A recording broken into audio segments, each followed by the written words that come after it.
Hi, welcome to Get Simplified. I'm Vanessa Hayes. You know, we're not all do-it-yourselfers, but who hasn't picked up a paintbrush to do some touch-ups around the house or to paint a room? Well, the next time you go to do another paint project in your house, here's a few tips to help you out. Before you get started, if you look at one of your old paint cans, you'll probably notice that it's all crusty, and that's just because we have a tendency to wipe off all the excess on the inside of that rim, but what happens is we get a buildup of paint around the rim and then it overflows. Well, what you can do to cut down on that excess paint and that mess is take a small nail and tap a few holes around that inside rim. So then all that excess paint, or at least most of it, will seep back down into the can.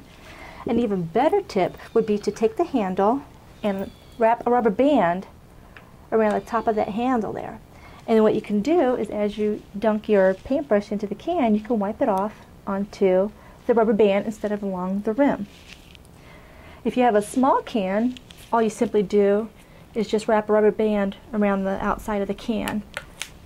And you just use that rubber band to wipe off all the excess. Now let's say you get interrupted, and who hasn't got interrupted during a paint job?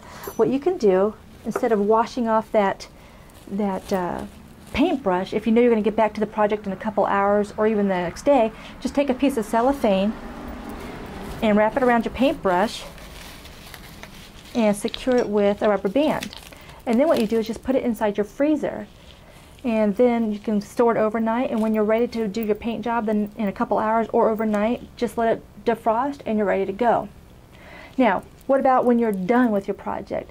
You've probably seen a lot of people store their excess into jars, and it's a really good idea, because what can happen is if you leave the extra paint inside this jar and you only have a little bit of paint left, that air that's trapped inside that paint can kind of speed up the drying process of the paint, and you don't want to do that. So just a good idea is to get some leftover cleaned out glass containers, pasta sauce glass jars, pickle jars, or even baby food jars. And what you want to make sure you do is label the top of that jar or somewhere on the outside of the color of the paint and where you used it. For example, here we have we painted the crib with this and our master bathroom. So that's just another tip. Now, talking about labeling, you want to make sure that you keep track of your labels, because what if you do run out of paint and you need to go back later and get the same match?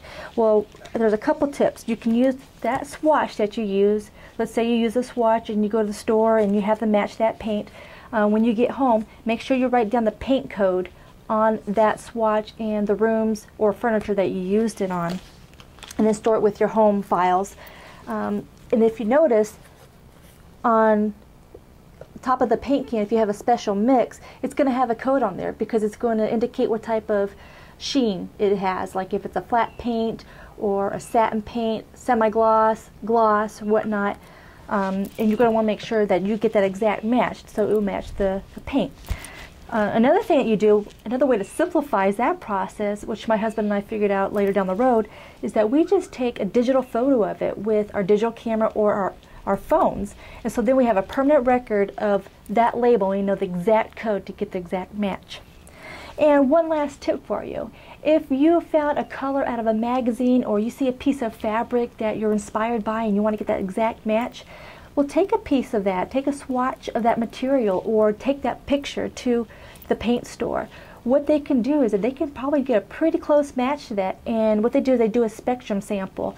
They scan that image and they get a pretty darn good match to that color that you're looking for. So anyways, I hope that these tips have been helpful for you, so the next time that you do your paint project, you can kind of help tame the mess and help simplify your experience. For more tips on how to simplify and organize your life, visit us at GetSimplified.com. Thanks.